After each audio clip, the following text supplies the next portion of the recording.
Tout Nordic Magazine est dans la nouvelle application de Nordic Magazine, à télécharger sur Apple Store et Google Play.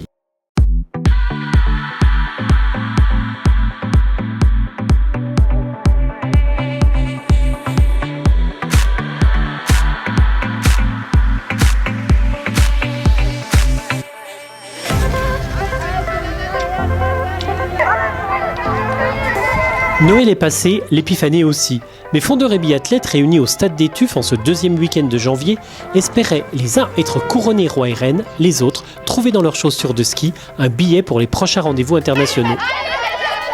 C'est dire si les courses organisées par l'Olympique Mont d'Or n'étaient pas sans enjeu.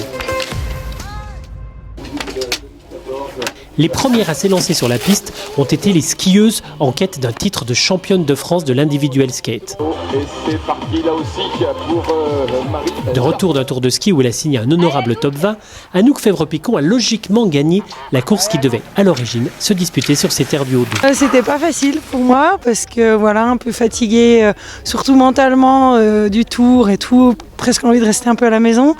Et puis voilà, comme ça devait être dans mon jardin à la Seigne et puis qu'au TUF c'est pas bien loin, je me suis dit 10 km skate individuel, je suis obligée d'aller essayer de chercher le titre. Du coup je suis contente de l'avoir eu. Mais voilà, ça s'est pas fait sans mal et puis je suis contente d'être partie derrière pour avoir eu une vision d'ensemble de mes concurrentes. Voilà, je grappillais un peu du terrain sur Delphine, c'était assez visuel, mais entre Delphine et Coralie, elles m'ont donné pas mal de fil à retordre et je savoure d'autant plus. Au classement, la Pontisaliette a donc devancé Delphine Claudel pour 7 petites secondes. Coralie Benz, 3e, a franchi la ligne d'arrivée avec un retard de 15 secondes sur la vainqueur du jour. Dans la catégorie U20, c'est Flora Dolci qui a été titrée. Elle a largement remporté l'épreuve devant Mélissa Gall et Soleil Simoneau. Lui rentrait de Slovénie où, en OPA Cup, il a brillé sur le sprint puis la Mass Start classique. Fin décembre, à Val di Dentro, en Italie, Jules Chapin avait déjà souscrit un abonnement au podium dans cette même Coupe des Alpes dont il occupe la première place du classement en junior. Pas étonnant donc pour le fondeur de la Clusa de décrocher la médaille d'or dans le Haut-Jura. Ouais, ça fait plaisir après ce bon début de saison, ça confirme. Voilà. Après j'étais content parce que c'est plaisir de faire une course comme ça avant le prochain Div Skate qui sera au Mondiaux Junior.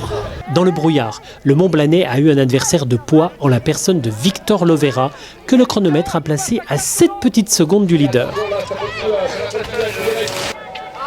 Et c'est un autre Cluse, Théo Skelly, qui a fini 3e. Allez, 3 secondes de la tête, Théo, allez.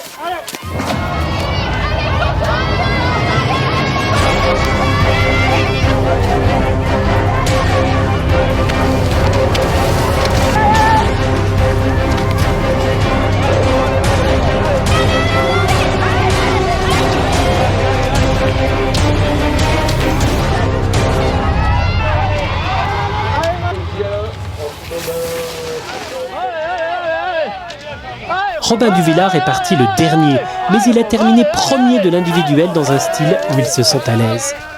Le Dauphinois, lui aussi de retour d'OPA Cup où il a renoué avec la victoire, a profité de l'absence du groupe Coupe du Monde mis au vert après le tour de ski pour ajouter une ligne à son palmarès. Mais son titre n'en a pas pour autant moins de valeur. Je suis bien content de prendre un titre. Il y a des jours où il ne faut pas laisser passer. Aujourd'hui, c'en était un parce que ceux qui ont fait le tour de ski n'étaient pas là aujourd'hui. Donc voilà, je pense qu'ils auraient été là, j'aurais eu exactement les mêmes ambitions d'aller chercher le titre. Après, c'est vrai que c'est effectivement un peu plus ouvert. Donc j'avais à cœur de confirmer un peu ça, puis d'accrocher une nouvelle ligne au palmarès. Comme à Nové Mesto, une semaine plus tôt, l'ancien combiné rousselan Hugo Buffard a joué des coudes avec Robin Duvillard. Le Jurassien, qui occupe la 2e place de ce championnat, a franchi la ligne d'arrivée avec seulement 15 secondes de retard sur son adversaire de Villard-de-Lans. Ouais, là aujourd'hui, Robin, il a été fort comme à l'opéra. Enfin, on va dire la logique est respectée. J'ai eu des moments de plaisir et d'autres pas du tout, mais je suis content de ce que ça fait. Il est encore parti un peu doucement, mais ouais, ça a travaillé. Mais sinon, non, dans l'ensemble, je pense que j'ai fait une course plutôt constante et construite, donc je suis content. Après un début de saison compliqué, le chamoniard Damien Torantola n'était pas mécontent de sa médaille de bronze. C'était retour à la compétition après 3 semaines un peu compliquées, après un mois de décembre un peu en dents de scie. J'ai bien posé à Noël, j'ai pris le temps de me ressourcer pour revenir en forme et puis faire une deuxième partie d'hiver. J'espère qu'elle sera à mon niveau cette fois-ci. Pour la beauté Pour les biathlètes aussi, les 2 courses du week-end avaient de l'importance. Bah oui, ça sert de support. On a déjà fait 2 courses le week-end dernier au col de Porte. Là, il y en a 2 ce week-end ici, sur les TUF. Et voilà, ça nous sert de support pour les sélections à la fois de l'IBU Cup et des championnats du monde junior. Donc voilà, c'est la dernière ligne droite surtout pour les juniors pour essayer de se qualifier au monde du junior. Il y a pas mal de prétendants, c'est assez serré. Donc on va attendre demain pour faire le point. Mais c'est vrai que c'est un contexte important pour tous les jeunes, quoi. La première du sprint avait un autre objectif. Enora Latuilière, de retour de Coupe du Monde, par ailleurs seul senior engagé, avait besoin de remettre l'ouvrage sur le métier. Il faut vraiment que je travaille le tir en compétition, parce que l'entraînement ça suffit plus. Enfin, on va dire que maintenant mon entraînement ça va être surtout la course. Donc voilà, c'était vraiment une course pour travailler, pour bosser le tir. Ça a marché à moitié, le debout s'est bien passé. J'ai bien pensé à ce que je devais penser et tout. En coucher, il m'en manque encore. Faut que je fasse des courses encore. Donc demain, il y a la Mastart. Je vais essayer de remodifier ça pour faire des beaux couchers. La biathlète du comité du Mont Blanc a devancé Lou-Jean Monod-Laurent de l'Olympique Mont d'Or, première chez les U21. Cette dernière a connu une drôle de mésaventure sur sa fin de course. Je suis pas super fière de moi là pour ce coup-là. Je suis allée à la ligne d'arrivée du fond de ce matin.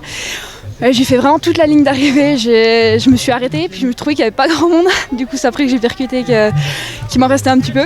Mais sinon, ça faisait une belle course. J'étais à 12-15 secondes d'Enora en haut, là-bas, vers mon coach. Et je pensais que j'arrivais à la tenir. Et puis du coup, le fait d'avoir fait l'aller-retour, là, ça m'a mis dedans. Une course très dure, confie Emilien Claude, après en avoir terminé avec ce sprint. La faute à la neige fraîche. Depuis le début de l'hiver, les compétiteurs n'ont pas encore eu la possibilité de s'y frotter. Et il faut s'habituer. Pour le Vosgien, la prochaine étape sera les mondiaux juniors qui débuteront le 26 janvier. Et c'est un tricolore ambitieux qui va concourir en Slovaquie. Moi, ce sera la deuxième année où je courrai en junior. Donc l'objectif, ça va être de faire des courses à 100% et puis essayer d'aller viser le podium. Et surtout pas avoir de regrets, quoi. Essayer de faire des courses à mon meilleur niveau et puis ça fera ce que ça fera, quoi.